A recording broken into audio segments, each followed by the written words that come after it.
सुखन लगे शरीर, ये दो नैना ना सुखे, ढूर ढूर ढूर के मेरे।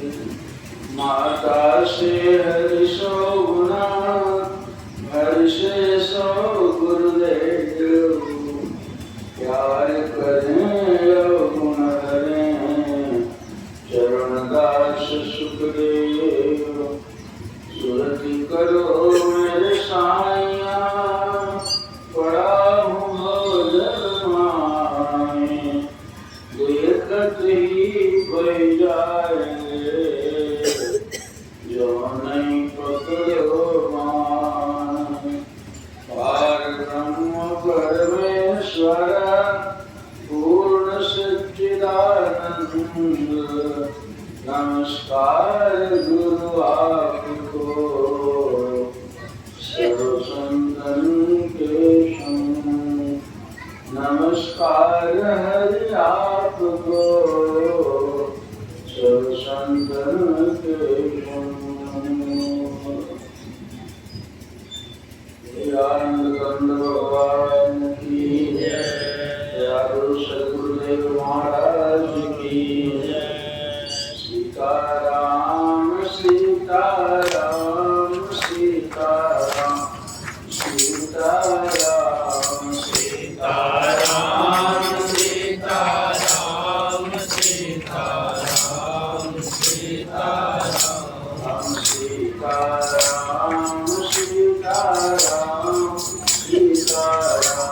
सीताराम सीताराम, सीताराम सीताराम सीताराम, सीताराम सीताराम सीताराम, सीताराम सीताराम, सीताराम सीताराम सीताराम, सीताराम। श्याम रामचंद्र भगवान की जय, उमापति महादेव की जय, दयालु सद्गुरुदेव भगवान की जय। परम प्रेमी गुरुमुख सत्संगी, परमानुरागी सज्जन वृंद तथा देवियों एवं बहनों, बच्चियों, कार्तिक पूर्णिमा के अवसर कहीं हम सब बैठे थे और आज 6 महीने बाद फिर बैठे हैं। जैसा बताया गया, हर रक्षाबंधन के दिन कई सालों से ये कार्यक्रम हो रहा है। जब आप रूबरू होते हैं गुरु भगवान के इस गोष्ठी में, इस पाठशाला में आप बैठते हैं, यदि ठीक बैठते हैं और यदि संत की उक्ति यदि सही है, एक घड़ी आधो घड़ी, आधो में बुनियाद, तुलसी संगत साधु की कटक कोटि अपराध।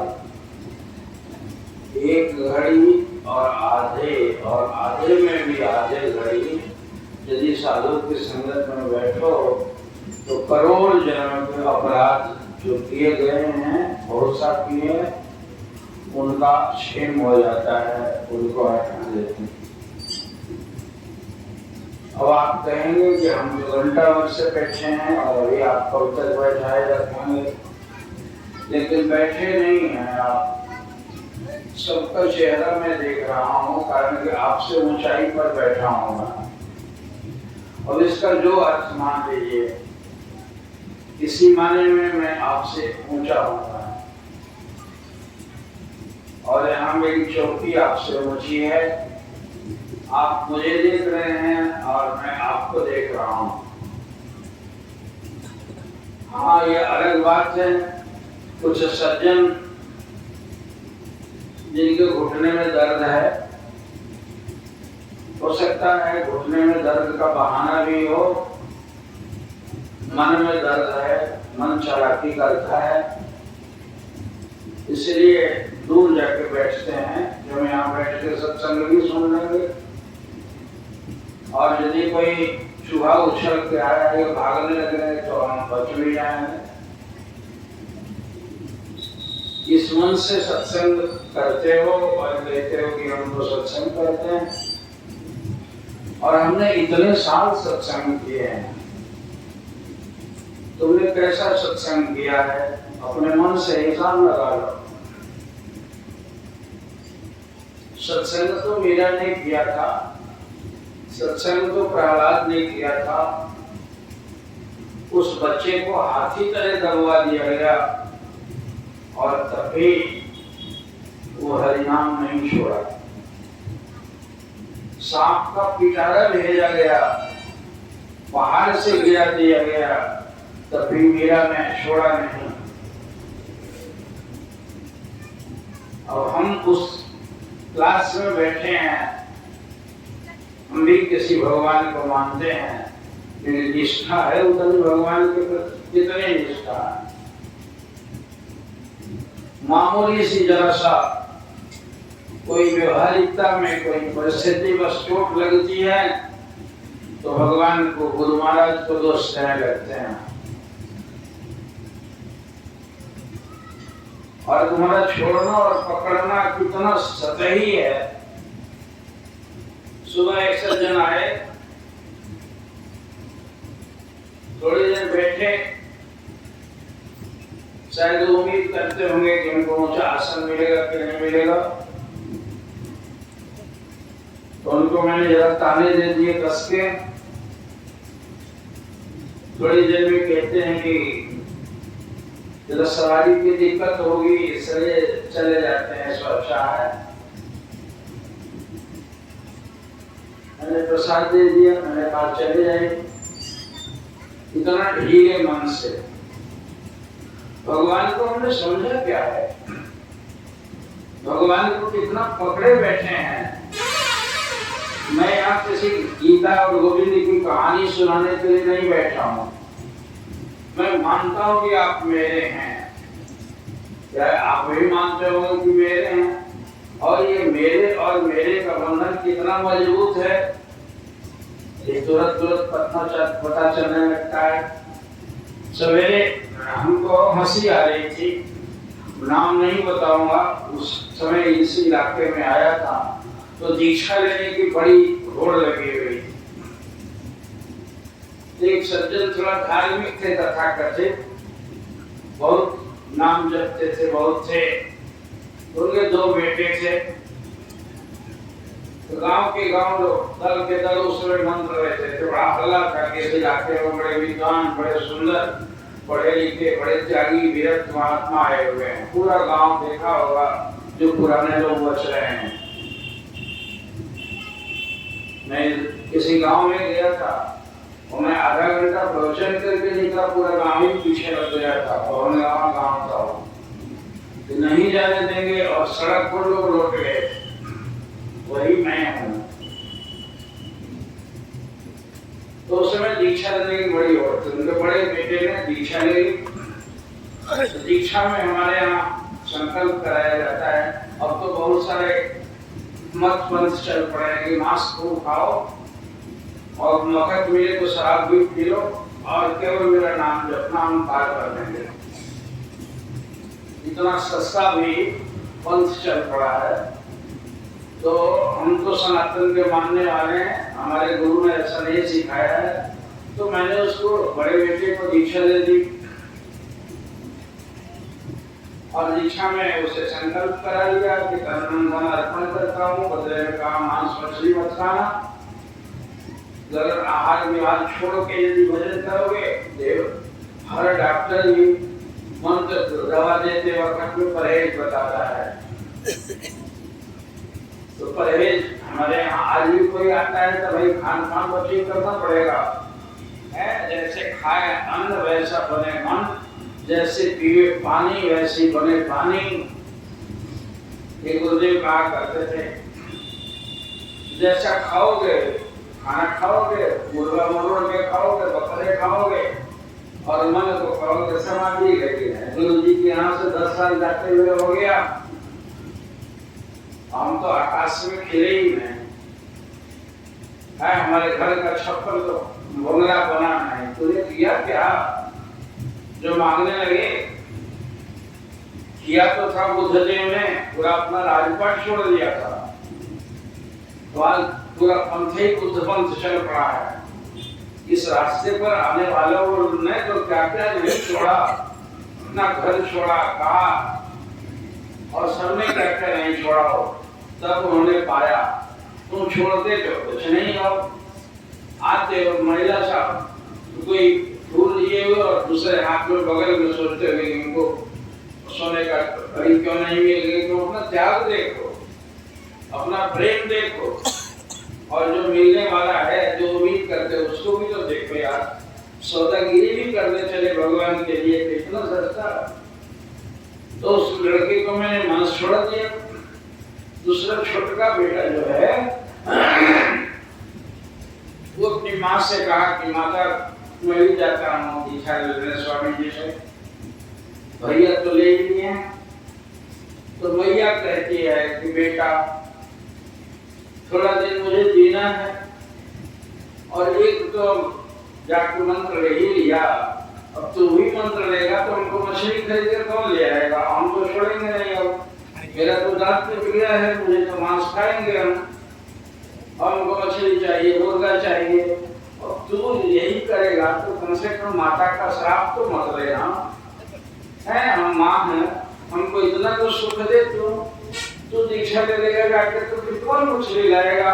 बेटा ऐसा मत कर, देखो हम तुम्हारी जननी है, हम तुमको आज्ञा देते हैं, मेरे मरने के बाद जो मर्जी से करेगा तुम मत।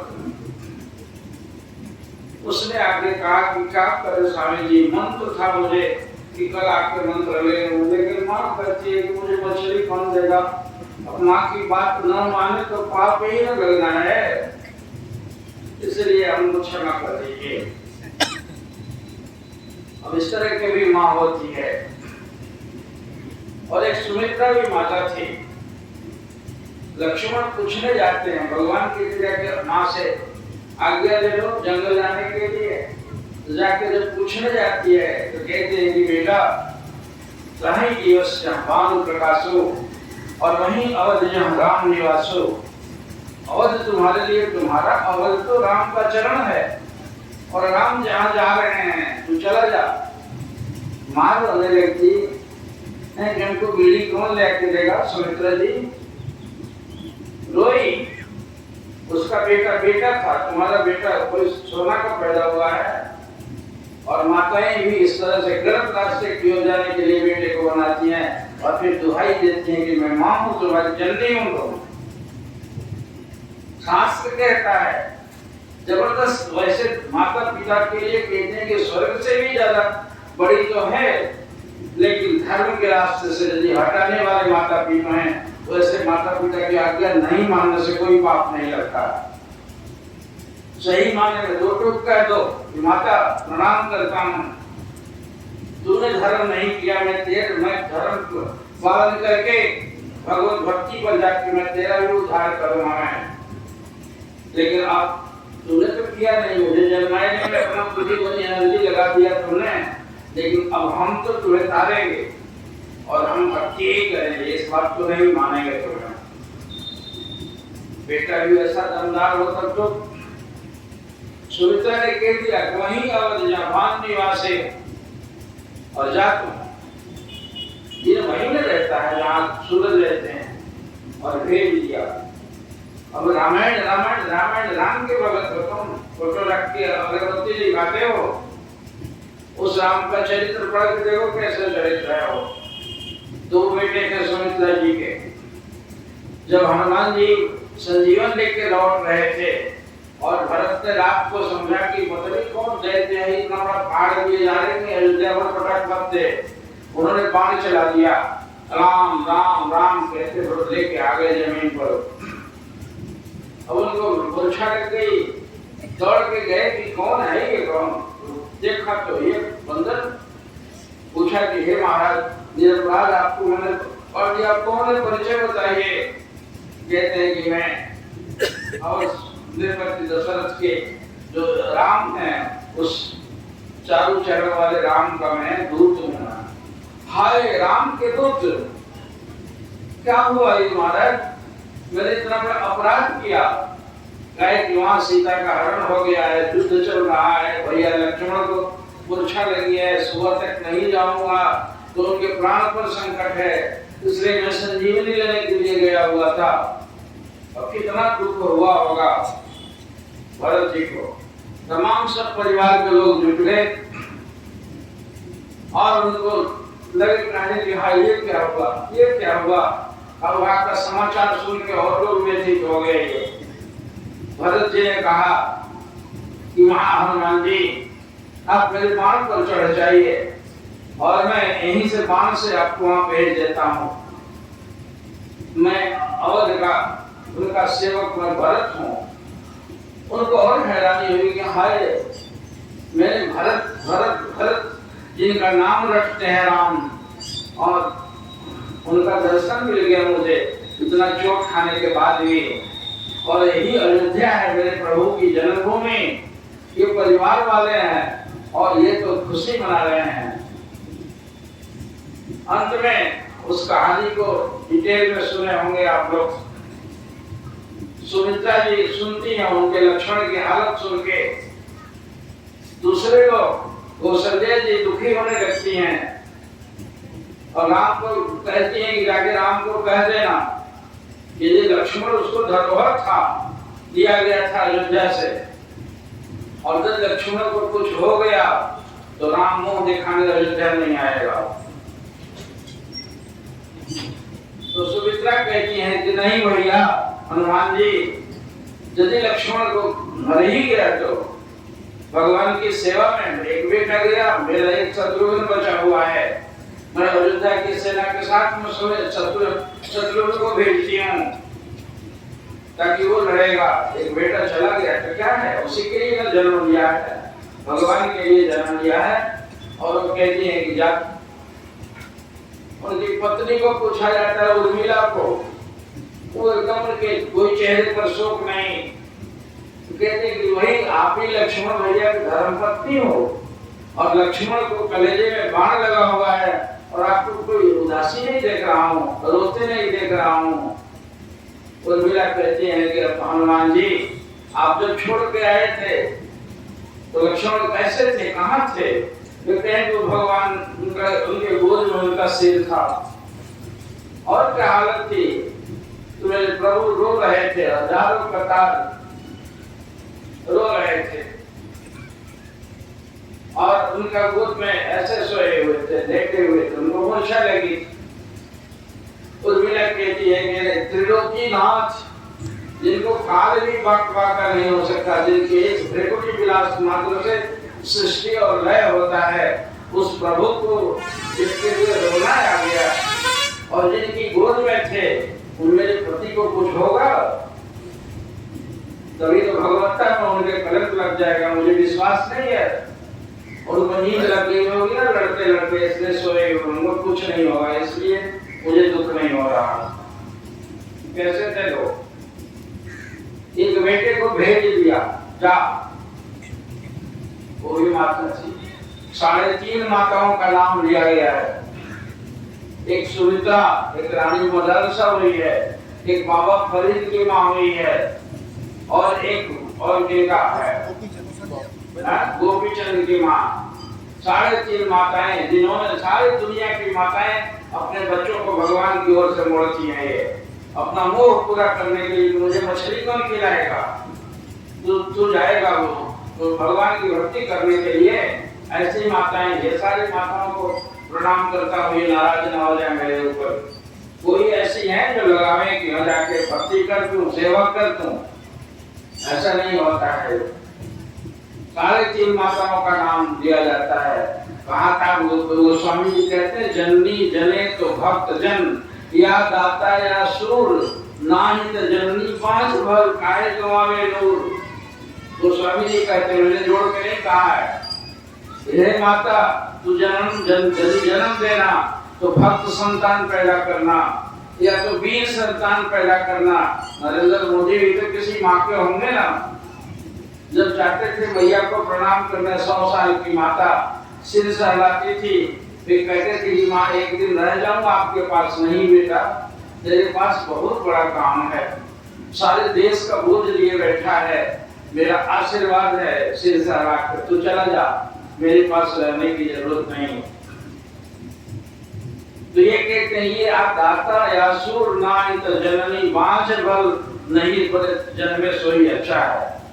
ये तो गधा गधी भी तो जन्म देते हैं, पशु पक्षी भी तो जन्म देते हैं। साथ में गधे के संतान होता है, सूरों के संतान होता है, जो साथ में जो करती है वही करवाती है बच्चे से। सारी माताएं यही करती हैं, कोई माता भक्ति करने के लिए नहीं सिखाती। मैं अपनी माँ को भी रुला के आया हुआ हूँ। जब मैं सन्यासी बन गया, बहुत तो कहानी सारे लोग जानते हैं, बहुत लोग माता पिता में इकलौता लड़का था और घर में भूखमरी नहीं थी, तथा कथित लोगों से संपत्ति थी। मैंने पढ़ाई पढ़ी इतनी ऊंचाई पर, माँ रोती थी, गुरु महाराज जी की सेवा करते देख के। जन्मभूमि नजदीक थी, सिर का केस उड़ गया था, टोकरी ढोड़ के गुरु महाराज जी के घर की ढोड़ के। और जिस लड़के को बस्ता पहुंचाने के लिए नौकर रखा हुआ था, स्कूल जाता था, और वही माँ मुझे उस रूट में देखती थी बैठ के और रोती रहती थी। गांव के 20 लोग कहते थे कि बुद्धि खराब हो गई इसकी, और मैं कहता था कि उनकी बुद्धि खराब है कि मेरी बुद्धि खराब है, ये समय आने वाला बतलाएगा। सारा जमाना जवाल जिला तक में हल्ला था, और मेरा नाम देखते ही लोग कहते थे पागल हो गया, दिमाग खराब हो गया इसका। और क्या धुन था, किस जन्म का संस्कार था। मैंने हंसी आती थी कि कितना का जवाब देता, जवाब देते तो पागल हो जाता है। बूढ़ा कहता रहेगा कर्म कूट रहे हो ना, कूटो कूटो कूटो। बाबा के यहाँ घर में 1 गिलास पानी नहीं ढोए थे और आज ये हालत बनी हुई है। मैं हंस देता था, हाँ कोई बात नहीं, मैं तो अपना कर्म कूट रहा हूँ, कूट कूट के खत्म कर रहा हूँ, और तेरा कर्म तेरे माथे पर बोझा बन रहा है। 10 साल आगे आने वाले दिनों में पता चलेगा मेरा कर्म तो कूटा गया। कर्म क्या है? कर्म का बोझ है, तो मैंने तो कूट के खत्म कर लिया था, अब तेरा बोझ बढ़ गया, तू बूढ़े हो गए तरफ तरफ के मरेगा। और मेरे तो मरने के वक्त में भी शाही मौत होगी मेरी, 1000 लोग मेरे पर फूल चढ़ाएंगे। देखना बाबा, तू कर्म कूटता है कि मैं कूटता हूँ। मैं सुना होता तो मेरी आज क्या दशा हुई होती। मेरे साथ के बहुत सारे लोग हैं ना, दादा के परदादा बन गए हैं, मैं 75 साल का हो रहा हूँ, कितने मर गए। और मैं आज बैठ करके आधा हिंदुस्तान घूम के आ गया हूँ मैं यहाँ पर। तो ये हालत थी। लेकिन जब सन्यासी बन गया, मेरे साथ 10 लोग घूमने लगे, रात में सोता था तो 10 लोग पाँव दबाते थे। उस समय मेरी माता जी बैठ के वहां रो रही थी। मैंने कहा अब तो हंसते, अब तो मेरी पूजा हो रही है, मेरे पीछे लोग लगे हुए हैं, मुझे माला पहनाई जा रही है। तो उसका जवाब था कि क्या तुम्हें तो माला पहनाई जा रही है, मेरे घर का तो चिराग बुझा दिया तुमने। तुमने कहा बताओ, इतने घरों में चिराग जगा दिया कि नहीं जगा दिया? और मेरे एक घर की चिराग बुझ भी क्या जाएगी। आज भी वहां जाने वाले जाते हैं कि गोस्वामी जी के जन्मस्थली है, और भाव है, लोगों कटवा की धोनी उठा के ले जाते हैं। तो चिराग बुझ गई कि क्या हो गई। तो ऐसे माता पिता के रूप में भी नेक सलाह जो नहीं देते, वे माता के रूप में कुमाता है। वे मोही बनाना, बेसरी बनाना, सांसारिक बनाना, तुम्हारा ये मातृत्व है, तुम्हारा ये पितृत्व है, ये पिता का धर्म है, ये माता का धर्म है। भरत जी कहते हैं ये जरे सो जननी सकल सुख, सुहृद मातु पितु भाई, सदमुख हो यो राम पद करे न सहाय। ये तुलसीदास का वचन है। ये कहते जरे सो संपत्ति, संपत्ति नहीं जा रही थी अयोध्या का, कहते हैं कि संपत्ति जल जाए जले सुसंपत्ति सदन का सुख, सुख जल जाए। जले सुसंपत्ति सदन सुख, सुहृद जो मित्र बन के वहां के नरनारी रो रहे हैं और वे नष्ट हो जाएं, वे माता पिता भी जल जाएं। जो सन्मुख हो इस राम पर करे न सहाय, जो राम की ओर जाने में सहस्र रूप से जो मेरी सहायता नहीं करते हो, मुझे रोकते हो, वैसे माता पिता भी जल जाए, नष्ट हो जाएंगे। भरत ने माँ को माँ कहा ही नहीं, नरक चले गए भरत को। बहुत उदास जीवन भर जब लौट के आ भी गए, उधर कैकेयी बेचारी वैसे ही कोप भवन में सुख रही थी, कलंक के मारे उस कलंकनी का कोई मुंह नहीं देख रहा था, हड्डी लग गई, इतनी सुंदरी थी वो। और ये राजा बने हुए थे, राजा के रूप में सेवक बन के खड़ाओं की पूजा कर रहे थे भरत। कभी भी हालचाल भी नहीं पूछना, कहते थे कि महारानी कैकेयी बोलिए और कुछ बाकी है क्या आग लगाने में, अब क्या चाह रही हैं आप? पिताजी मर गए, भाई हो गए, अयोध्या कंगाल बन गई, अब और कुछ हो तो कर लीजिए। माथा पीटती है कि भरत अब माफ कर दो। आज माफ कैसे कर दो मैंने? अरे तू बैठा पे लिया अपने लिए, तू विधवा बन गई हो। वैसे दयालु पिता मेरे, धर्मात्मा पिता मेरे चले गए तड़प तड़प के, और तू ही है ना जो भाई को बनवासी बनाया था तुम्हें, इसलिए अब राजरानी बनो तुम। राजरानी ही कहूंगी, माँ के कहने से रही तुम। जिस माँ ने मेरे भाई को वनवास दिया था, मेरे पिता को के देहांत का कारण बनी थी, माँ में भी है, माँ नहीं के। जब आए राम लौट के, तिलक हुआ, राज तिलक पर बैठे, राजा बन गए, सबको ड्यूटियां लग गई। आज तो जैसे सुनाई होगा, राम तो क्षमा करने वाले थे। वो कैकेयी के सबसे पहले भवन में गए, उसको कपड़ा पहनाया, सब कुछ किया, और उसको ज्यादा पूछते थे कि इसका किसी तरह से ग्लानि भीतर से खत्म हो जाए। राम तो जा जाके कहते थे कि असली माँ तो तू ही माँ है ना, मुझे वनवास देके तूने मुझे भगवान बना दिया, मेरी माँ है। माता कौशल्या ने तो जन्म दिया था और तूने तो मुझे जस दिया, ऐसा जस जब तक धरती चांद रहेगा तब तक राम भगवान कहलाएगा। वैसे माता पिता कौशल्या के और दशरथ की कृपा से तुम्हें राजकुमार बनाया था ना, राजा राम कहलाता है, भगवान राम कह रहा हूँ। इसलिए माँ धन्य है, तू ही धन्य है। अपने ऊपर कलंक लेके कोई भी अपनी बेटी का नाम कैकेयी नहीं रखेगा। और इस तरह से कितना ग्लानि पर पड़ी हुई थी वे। तो बड़ा कभी कभी थोड़ा उदासी, तो उदासी है चेहरे से आ जाती है। तो राम ने देखा बहुत उदास, मैं तो अब तो उदासी का दिन गया तुम्हारा, अब तो मैं राम हूँ, राजा हूँ, तेरा बेटा हूँ, सुबह शाम तुम्हें प्रणाम करने जाता हूँ, अब क्यों उदास है? कि मैं उदासी तुम नहीं हटा सकते राम। बाकी क्या चीज है जो मैं नहीं कर सकता, तू बता, अभी पूरा करूंगा। कहा नहीं कर सकते हो तुम। कहा बता तू क्या क्या कहती है, तू कब मैं पूरा करूं, प्राण देकर भी पूरा करूंगा माता।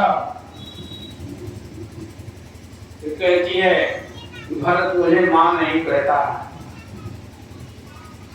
अब जिस माँ का बेटा मुंह मोड़ दे और माँ को माँ कहना छोड़ दे, इसलिए माँ नहीं कहता है। अरे भरत तो मेरे लिए प्राण दे सकता, मेरा इतना बड़ा अनंत सेवक है, उसे अभी कहला दूंगा। कहा कि उसको जोर मत देना, राजा की आज्ञा का उसको बंधन डाल के उसको जबरदस्ती मत करना, प्राण दे देगा लेकिन मुझे नहीं माँ कहेगा। राम मत कहने जाओ, उसको छोड़ दो, मैं जीवन भर इसी तरह रहूंगी। उन्होंने दरबार लगवाया, बुलाया भरत को। कहा भरत मुझे एक बात कहनी है। कैकेयी को हटा दिया। कहा बोलो पूरा करोगे? कहे कि प्रभु एक काम छोड़ के जो कहिएगा सो पूरा करूंगा। भगवान के आज से पहले भरत तो ये नहीं कहा था कि एक काम छोड़ के कहिएगा। तो कहा कि आप भी नहीं कहे थे कि तुम कहूं और करोगे। तो आपका रुख बदला हुआ देखे तो मैंने भी बदल दिया। कहा कि पहले तुम ही बता दो कि कौन काम है जिसको छोड़ के कहते हो कि जो कहिएगा सो करूंगा। कहा कि कहते ही को माफ करने को मत कहिएगा। मैं तो खुद ही वही कहने वाला हूँ। कहा कि प्रभु जो त्रिलोकीनाथ, अब तो पहले तो उसकी माँ थे ही, अब तो भगवान के त्रिलोकेश्वर की माँ कहलाती है। तभी उस अभागे उनकी चाकर से करवाने के लिए इच्छा उसके अंदर बची हुई है। इसका मतलब कि आपको भगवान समझती ही नहीं, आज भी नहीं समझती है। तो जो मेरे भगवान को भगवान ना समझो उसको माँ कहने के लिए कहते हैं, इसलिए क्षमा कीजिए। कहीं ने मना कर दिया जलाल की आज्ञा का करके दंडित मत करना उसको, नहीं तो प्राण दे देगा, चिता जला के जल जाएगा, लेकिन मुझे नहीं कहेगा। इसलिए जरे सुसंपत्ति सदन सुख सुहृद मात पितु भाई। मैं कहता हूँ इस पर बैठ के कि कोई भी सत्पुत्र तुम्हें माँ की खूब सेवा करो। वे धरती के देवता हैं, उनसे पूर्ण हो ही नहीं सकता। लेकिन यदि माता एक काम कहे, भगवान की भक्ति की ओर से रोकना चाहे, उसकी बात मत मानना, तो उसका पाप नहीं लगेगा। मैं गुरु महाराज जी के चरणों के साक्षी है, मेरे सामने कहता हूँ, मैंने 60 साल तक साधुता की है, मैंने सदगुरु के लिए जीवन दिया है।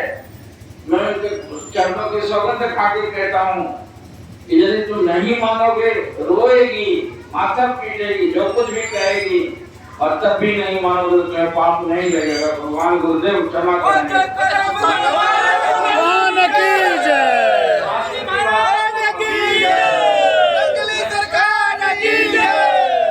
मैं सदगुरु की भाषा कहता हूँ, मैं शास्त्र की भाषा बोलता हूँ ये।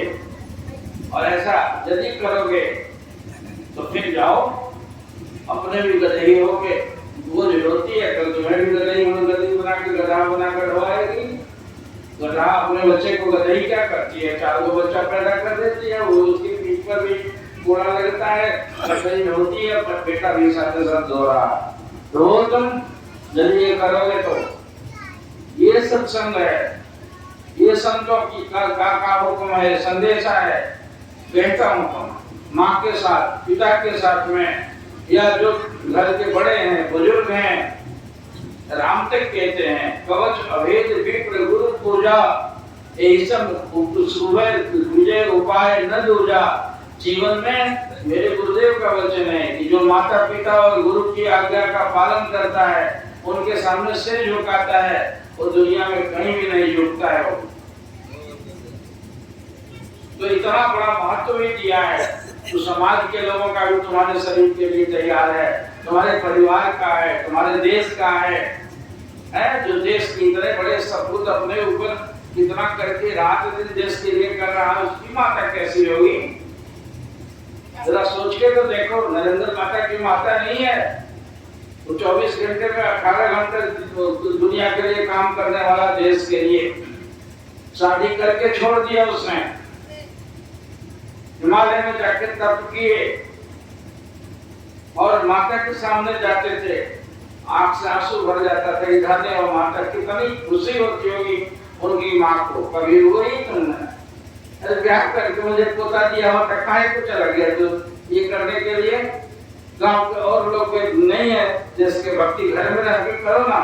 कहा उनकी माँ ने, जो देखते होंगे आप टीवी में, हर अपने जन्मदिन पर जाते थे माँ को प्रणाम करने, और वो बुढ़िया एकदम सन जैसी बुढ़िया, 100 वर्ष की उम्र में मरी है, सिर पर हाथ पर आती है, उनके मुंह में मिठाई खिलाती है।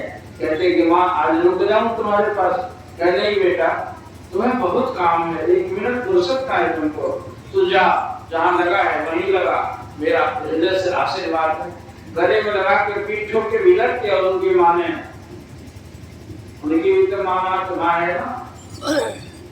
तो माँ कहती है बेटा लगता है सज्जनता की ओर में, तो माता पिता बन के रोना रोते हैं, आंसू दिखाते हैं तुम कि हाँ इतना गलत रास्ते पर मत जाना बेटा, बहुत बड़ा खराब रास्ता है, क्या चुन लिया तुमने? और साधु के पास जाओगे तुम, डाकू के पास जाएं, जुआरी के पास जाएं हम? इस पर भी तैयार नहीं हो। हमारे समय में एक मोहन बिंद नाम का जो डाकू हुआ था, बहुत कत्ल किया, पूरा उस समय प्रशासन हिल गया था। और उसके लोग जिनके बाल बच्चों को मारा था लोग, तो उसका बेटा था, पोता था, उसकी माँ थी, उसके बाप थे, सबको था कि उसके बापे को काट देते हैं, उसकी बहिए को काट देते हैं। तो जंगल जंगल लेके अपने माता पिता को छिपाते चलता था। और उसी समय भी साधु बनने आया था। मेरी भी मार होती थी और उस डाकू की भी मार होती थी। कारण कि वो डाकू ने ऐसा कर्म किया कि लोग काटने को तैयार थे कि मुझे को काट के टुकड़े टुकड़े कर दे, जिनके जवान बेटा को मारा। उसकी माँ भी रोती थी रात दिन डर में, है बेटा कहीं छोड़ के गए जंगल में, कहाँ रखता था वो, और किला थोड़े बनाया था, छिपा के आज यहाँ से वहाँ, वहाँ से वहाँ, वहाँ से वहाँ करते चलता था। रात दिन सोते जगते नहीं थे माता पिता कि कल मार दिया जाऊं, मुझे काट देंगे, मार देंगे। मैं अपनी माँ से कहता था कि तू मेरी भी मार हो रही है और मोहन बिंद की भी मार हो रही है, दोनों में किसका रोना सार्थक है? बता दो, तू भी तो रो रही, तुम्हारे बेटा ना रहे हो गया, वो भी कहता है कि बेटा हमारा डाकू हो गया, हमको कटवा रहा है, और तुम, अरे माता जिंदा रहूंगा यदि साधु बन के तो तेरे चरण चूमेंगे लोग,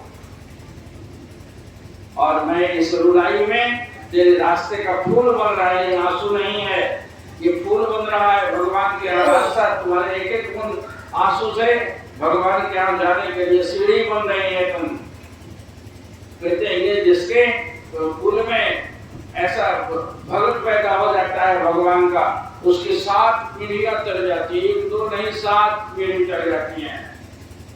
और ये यदि स्मृति है, यदि मुक्ति है, यदि शास्त्र है, यदि सद्ग्रंथ है, यदि संत हैं, यदि सच कहते हैं, तो मैंने तो पिता का श्राद्ध किया, मैंने पंडित को जोड़ कर कहा कि अपना कर्मकांड पूरा करा लीजिए पंडित जी, और दक्षिणा ले लीजिए, आप चक्कर में मत पड़िए मेरे पिता को उतारने के लिए।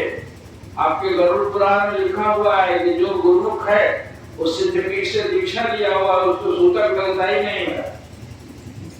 और मैं आश्रम छोड़ चुका था, घर में 10 साल बाद में गया था, महाराज का हुक्म था कि एक लोतर रखा है के साथ कर देना तो मैंने कहा पंडित को मेरे सामने में गरुड़ पुराण पढ़ने उनकी जीविका राशि थी, कारण कि मैं तो उनकी एक गलती नोट करता था। मैं तो लोगों से कहा कि कोई विद्वान नहीं उनके सामने पढ़ने की हिम्मत नहीं होती। मैंने कहा दीजिए पुराण में पढ़ता हूँ, आप सुनिए। और मैंने गरुड़ पुराण की कथा की 10 दिन तक से, भीड़ लगती थी, सत्संग करता था मैं पिताजी के साथ में। मैंने कहा मुझे दावा है मेरे जैसे भक्त संतान को पिता करने की दुर्गति कभी नहीं होगी। तुम ये कर्मकांड से थोड़े तार पाइएगा, मैं अपनी करनी से तारूंगा मैं। तो ये थी हालत, उल्टा हो जाएगा, सारी मान्यताएं खत्म हो जाएगी, और पहले का तो बेटा गुरुमुख बन जाओगे तो मछली कौन लाएगा, बाहर धर्मात्मा बाहर माता है। तुमने तो माताओं का नाम नसा दिया तुमने ऐसा करके, जो बेटा सब मारे तो हीरो तब तुम्हें बूढ़ी हो गई है, मतलब जब तक खाने का मन तो बेटा को इसी के लिए दीक्षा नहीं लेने दोगी तुम, जिस दीक्षा का इतना बड़ा महत्व है। ये भगवान शंकराचार्य की गति है, कोई मैं थोड़े इसका जिम्मेवार लेके बैठा हूँ। मैं जो इस पीढ़ी से जुड़े हुए हैं उन पर इतने परमहंसों का आशीर्वाद बरस रहा है। आप ऐसा मत मानो कि एक बच्ची दुनिया मैं होंगे, गली गली ढोल बजा बजा के कीर्तन करके मैं पेट बांधने वाला साधु नहीं हूँ। मैं उन परमहंसों के वंशज हूँ, मैं कहाँ बैठा हुआ उनका पावर लेके।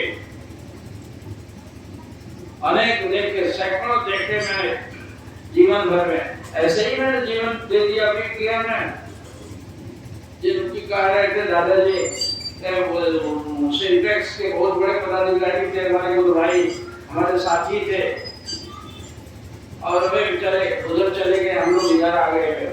ऐसे जाते जाते पत्नी उनके साथ में थी, तो वो ताके कहे कि क्या करूं बेटा अर्जुन, तुम्हें थप्पड़ दूं कि प्रसाद दूं?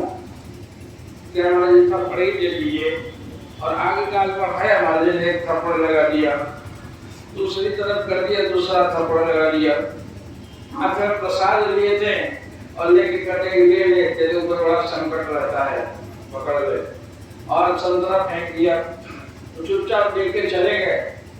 यही फारबिसगंज में पोस्टेड थे, रात में तस्करों का पीछा कर रहे थे, पूरा पार्टी लेके, पुलिस का फोर्स लेके, इंस्पेक्टर ऑफिस से आगे बैठे हुए थे। रात में नशा आई और भैंस के ऊपर चढ़ गई, गाड़ी उलट गई, पुल से टकराई ऐसे कि पुल के साथ साथ टूटा और पूरा गाड़ी का हुड अलग और नीचे का चेसिस अलग। उसमें 7 आदमी थे जिसमें 6 मर गए, अकेले बैठे रहे इंस्पेक्टर साहब और उनको खरोच तक नहीं आया।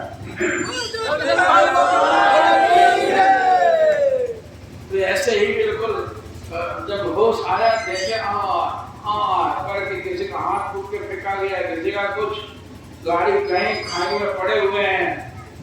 हिम्मत एकदम अलाशों के बीच से उठ के गाँव में गए, लोगों को जगा के लाए। दूसरे दिन पेपर में निकला कि एपी मेहता इंस्पेक्टर की गाड़ी पलट गई और 7 लोगों के केंद्र में बैठे हुए इंस्पेक्टर को एक किसी महात्मा के आशीर्वाद से कुछ नहीं हुआ, बाल बाका नहीं हुआ। पेपर में निकला था। कुछ दिन के बाद जब हम लोग गए तो रिक्शा स्टैंड पर कहा कि हमको गली में एपी मेहता इंस्पेक्टर रहते, कहा वही ना जिनके गुरुजी ने संतरा देके उनकी जान बचाई थी। रिक्शा मान बोलता है, हमने कह और गए, कारण कि हमको संतरा तो हमारे सामने ही दिए थे, हमारे साथी भी थे। फिर हम लोग गए वहां।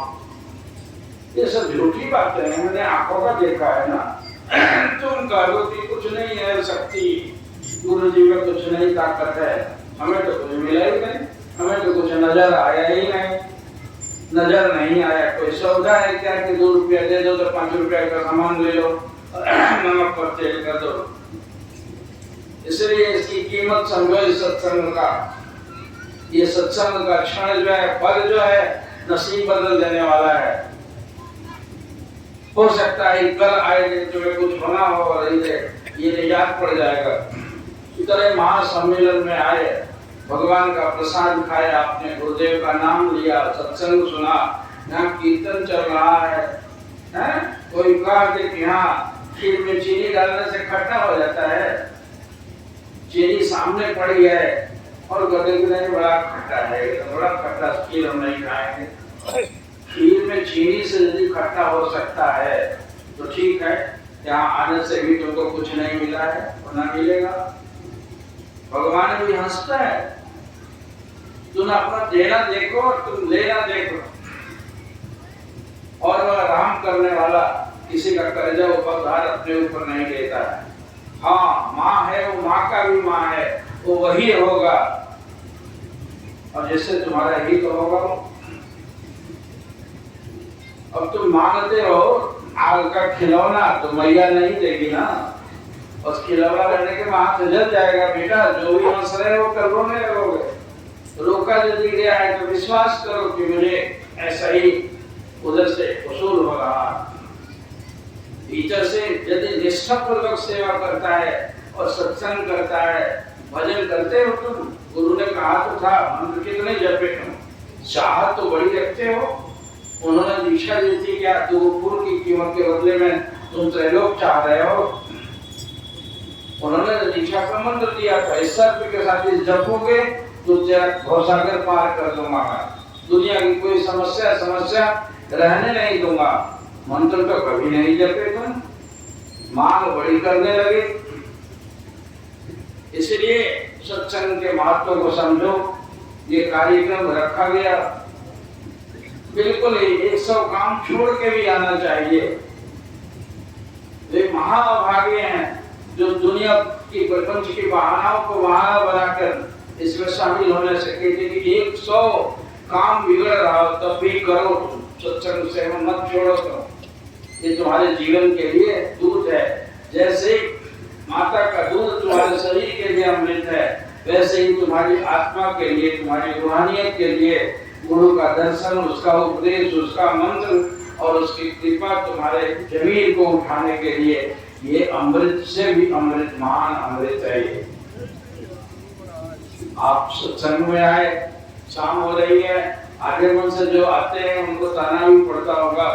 बहुत सारे बच्चियां और बच्चों को देखता हूँ चाल कदमी उठाते जैसे मेला में आए हुए हैं, उनका पहनावा ओढ़ के मैंने सवेरे ही एक लड़की के साथ में आओगे, बिल्कुल हृदय को विनीत करके आओगे, गुरुदेव की कृपा पर दुहाई देकर आओगे और शंका हटा के आओगे।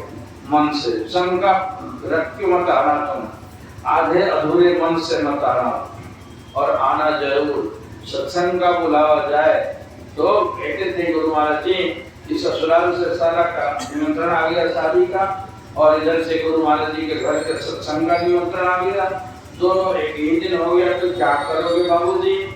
तो लोग ये कहेंगे वहाँ कैसे नहीं जाए, नया कपड़ा बनाएंगे और फिर तो घर वाली बिगड़ जाएगी, साला की शादी में तो जाना ही होगा।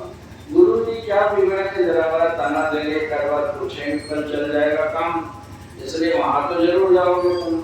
और यदि काम तुम्हारा बिगड़ने लगेगा तो मैं कह दूं कि बेटा मेरे घर का निमंत्रण छोड़ के तो तुम साला के यहाँ गए थे, हमारा निमंत्रण तो पीछा कर दिए थे, तब कैसा रहेगा? डॉक्टर साला जी से आशीर्वाद मांगो ना, लो मांगो जाके ये साला महाराज हम तो आपका निमंत्रण पर आए थे, गुरु जी के पास से तो हट के आए थे, हमारा ये काम बना दो ना, बनवाओ उनसे काम। तो महत्व कितना देते हो सत्संग को और गुरु घर को, ये समझो तो समझो, इतना कीमत छोड़ के आए हो तुम। कभी कभी घर में बैठे हुए थे, विनय बाबा गए और 500 रुपया दिए, कई लोग तो कहते थे एक बार कि 250 ले लीजिए, घर में तो 2 ही आदमी हैं, हम हैं और घर वाले बेटे पर तो चलिए गए हैं, तो 2 आदमी के खाने भर का तो 250 में काम चल जाएगा। दिए हैं ना कि जैसे अब वहाँ तो पूरी तो उसमें जाके खाते होटल में तुम्हारा जिससे बढ़िया और पहला सलाम भी करता और टेबल कुर्सी में बैठा के खाते और 60 रुपए प्लेट में खा लेते। आपको तो 150 रुपये मैंने दे दिया, तो ही पकड़ खिला के बैठाइएगा। ऐसे भाव से देने से क्या मतलब है बेटा? मैं तो ये लोग करते हैं, लोगों के यहाँ से मांगते हैं, हमने कहा कि गरीब बन के मत मांगने जाना, ये समझ लो, निहोरा करके, बड़ी कृपा करके। हाँ मेरे को आगे दिखाता है, इन्होंने तो इतना दिया है, मेरा दिया तो कौन मेहरबानी की है, उसे दुगना तो मिलेगा भी। तो उनका पॉकेट ढूंढ के देख लेना, तुम अपने से देख ले कि कोई काम 1000 दिए हैं, 5000 का बिगड़ने वाला होगा, बचा दिया गया होगा, जहाँ बाबा के दरबार से उधार नहीं रखा जाता है।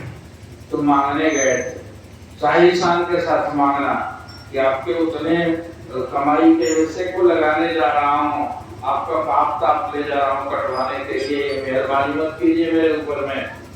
हाँ कि मेरी पूरी आपके पैसे से बन जाएगी, और नहीं बनेगी तो क्या करेंगे हम? हैं आज सवेरे जैसे मूली और घुगनी खिलाए वैसे खिला देते, तो सत्संग नहीं सुनने होते, हम चले जाओगे क्या? घर पूरी पका के खा लेना और सरल ससुरा के ब्याह में जाना तो खा लेना। यहाँ तो गुरु का घर है, जमीन में बैठ करके घुगनियों खा लोगे तो खुश रहना।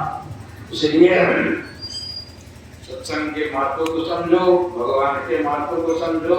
इस तरह से सारे बड़े बड़े महाराज, राजे महाराजे, त्रिलोकी के जिनको राज था वो भी लात मार के भगवान के रास्ते पर चले गए।